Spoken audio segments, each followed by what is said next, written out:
Hey everyone, welcome back. My name is Malaysia and this is my YouTube channel dedicated to my business, Simple Clarity Co., which provides clarity through simple products such as stationery, office supplies, and home decor. So if that's something that you're interested in seeing more on, more behind the scenes on, make sure to go ahead and subscribe to the channel. And in today's video, I'm actually going to give you tips on how to design and build one of my products, which is a planner. So if that's something that you're interested in learning more about, just keep watching.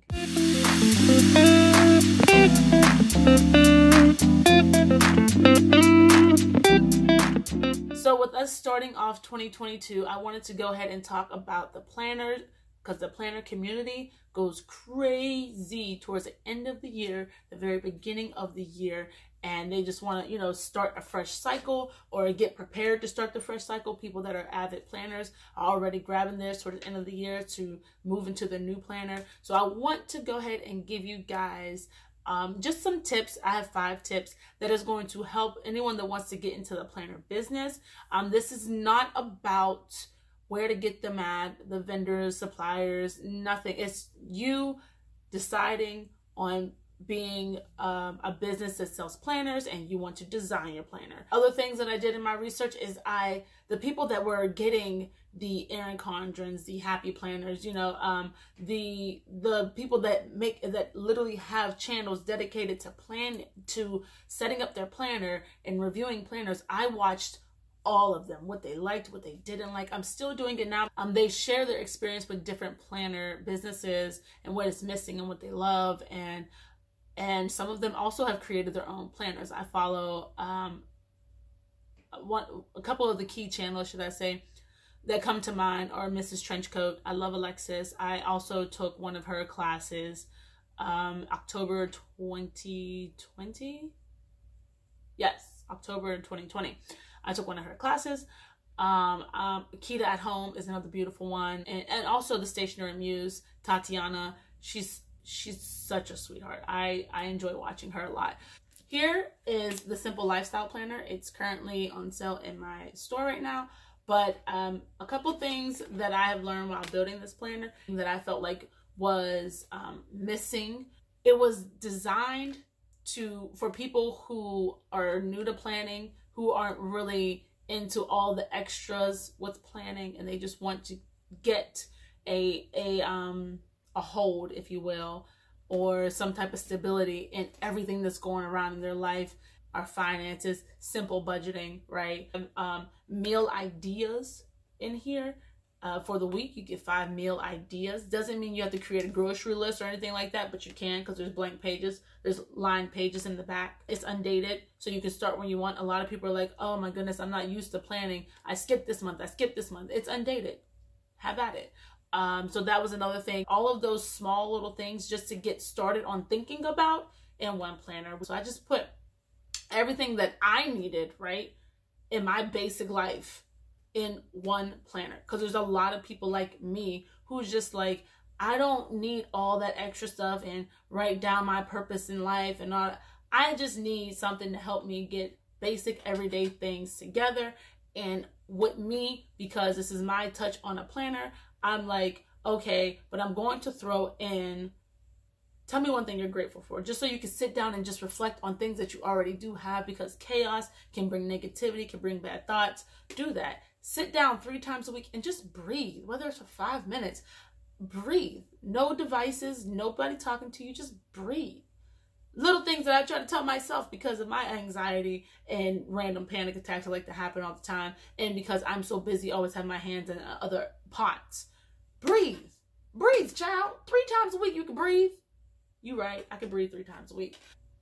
That's my planner. You can go check it out on the website, purchase it if you would like. Try it out, see what you like about it, see what you don't like about it. Let me know. I'm always available for feedback, constructive feedback. So I want to go ahead and just give my 5 tips that I've learned whenever I was building my planner from scratch. The first tip on how to build and design your planner is, what's the planner for? What are you planning for? Follow-up question to that first tip. What problem is this planner supposed to solve? It doesn't have to be an extensive sentence. Just What problem is it solving? Okay.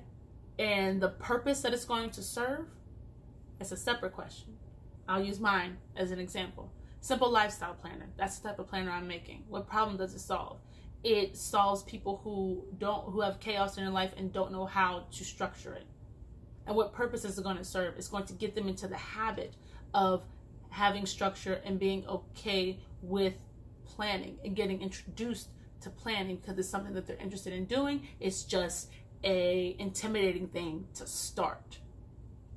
That's my plan. Second tip, what's already out there?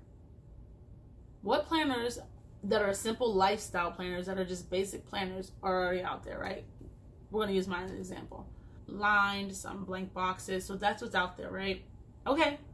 In this question, you want to ask yourself three subcategories. Did you use them? You know what's out there. Did you use it? I bought a planner every year since 2013. I designed and made my first planner in 2020. So I've had a lot of years of just basic planners in different formats and layouts. They weren't goals. They weren't fitness. They didn't have like a niche. It was just a planner. Your basic everyday planner. I asked myself that question. I said, that's what's out there.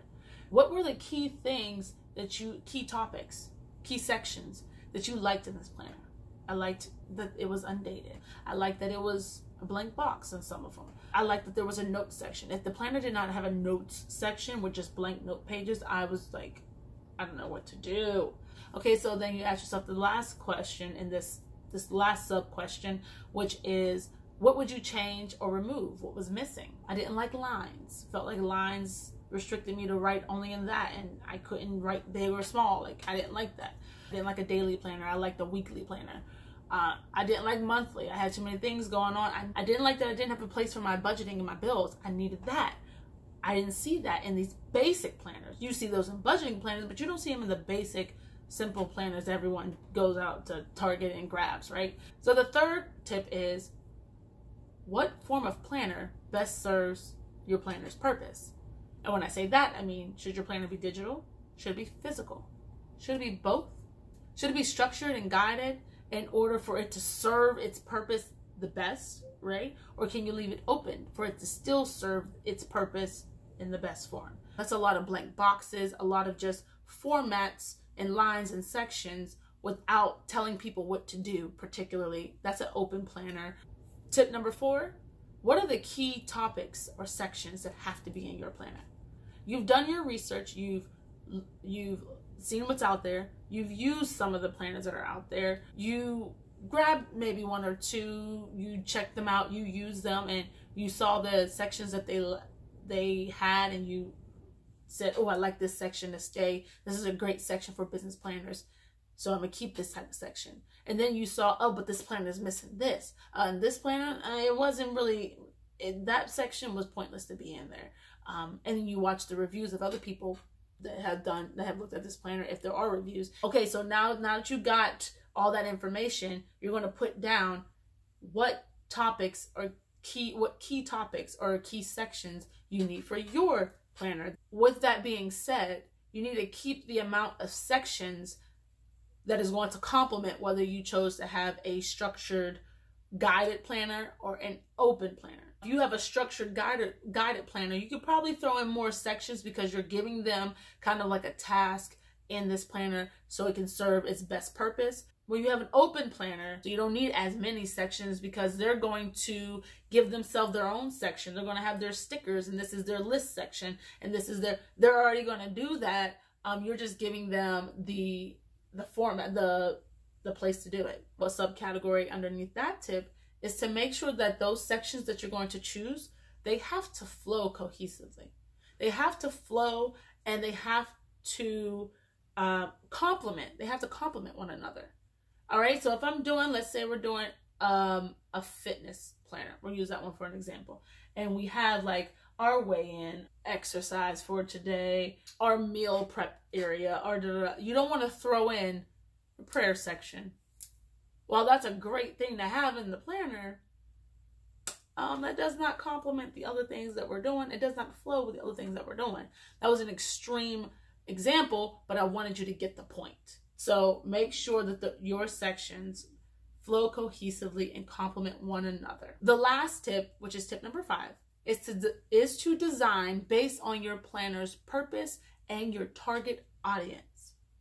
What do you mean? Think about these next 3 categories, these next 3 subcategories of that tip. The first is designing your font, your layout, your cover design, your illustrations or your pictures. Think about that, right? That's the first thing you got to think about. That has to be created based on the purpose of the planner and your target audience. Do we want kid happy Comic Sans Curls MT font in a business planner? No. No. Extreme example again, but do you see what I mean? Do you want a layout that has cute little flower pictures and illustrations over here? And no, this is my business planner. Should your business planner have rainbows and flower illustrations on it? No. Give me something sleek. Maybe a couple geometric shapes if you want to get spicy. Maybe a little bit of a marble if you want to get spicy. It should be straightforward, showing structure, showing class, showing maturity, right? The next subcategory of tip number 5 is also thinking about your binding. Your binding should go with your target audience as well as the purpose of the planner. See this? This is a sewn binding. It can also become glued. But if I have a fitness planner, this type of binding doesn't help. No. If I have a fitness planner, I'm trying to flip this around. What if I took it to the gym with me? You don't want to have, it needs to be functional for its purpose. If you're doing a planning where you're doing customization, spiral binding is not going to help. No, I can't. No, I'm going to sit there to cut little slits in all the papers. No, you want to get something like a ring binder or a 6-ring binder or a disc bound planner system. That's going to complement what that planner's purpose is for. If you don't want no crappy binding that's going to bend, break, plastic ones that are going to crack, and I'm over here paying $50 for your planner. Also, the thickness of this. So we have our binding, but think about your thickness of your planner too. I'm designing a planner, but if it's super thick, how are people supposed to use it? Like, this is not a everyday, like, desk planner. This is a planner to travel with. At the same token, you don't want to make it paper thin that you're selling me a $30 planner when it's super thin. It should be on the $7.99 shelf at Ross or Target. So we got the binding, the thickness, and the ability to customize. If there's a great customization in your planner that you are providing me with printouts, that you are providing me with the sections and packets that I can plop in and out my planner, okay, right? If I'm able to customize a planner, then one, my cover is going to be super sturdy. This cover is going to be super sturdy if I'm able to customize the planner, because I can keep reusing the cover and keep taking in and out the heart of the planner to make it what I need it to be. That, okay, I see why my planner is $40, because I'm getting now, once I'm done buying the whole planner setup, now I can just buy the packet over here for $12.99 and just plop it into my planner because I'm able to customize it now. That's the difference. The last category underneath tip number 5 is the price. When you're designing this planner for its purpose and its target audience, you have to keep those in mind. It's a goals planner, yes, but your target audience is college students. They're not dishing out $50 for a planner. It's a prayer planner, sure. Your target audience is religious people, sure. They'll probably spend $30 on a prayer planner but you have to make sure that your price is going to reflect your target audience and the purpose of that planner. And the purpose of that planner, those meat and potatoes, the middle of that, where you're designing, where people are living in the middle of that value in there needs to be reflected in the price, is what I'm trying to say. So those are my tips on how to build and design your own planner. I'll run through the 5 tips again. What are you planning for is tip number 1. Tip number 2, what's already out there. Tip number 3, what planner best serves your purpose or the planner's purpose. Tip number 4, what are your key topics and slash sections that will be in your planner. And tip number 5, you need to design your planner based on the planner's purpose and the target audience. Yeah, I hope that does help. If this video helped you, please do me a favor, go ahead and thumbs up so I know that you like this type of content. You can share this video on various platforms so other people can be enlightened and see this and educate themselves if they're interested in designing and building a planner. Also, leave down below if you have any tips yourself that you would like to share with myself and my community. That would be awesome. I appreciate you. And yeah, thank you so much for watching. I hope you enjoyed, and I will see you in my next video. Bye.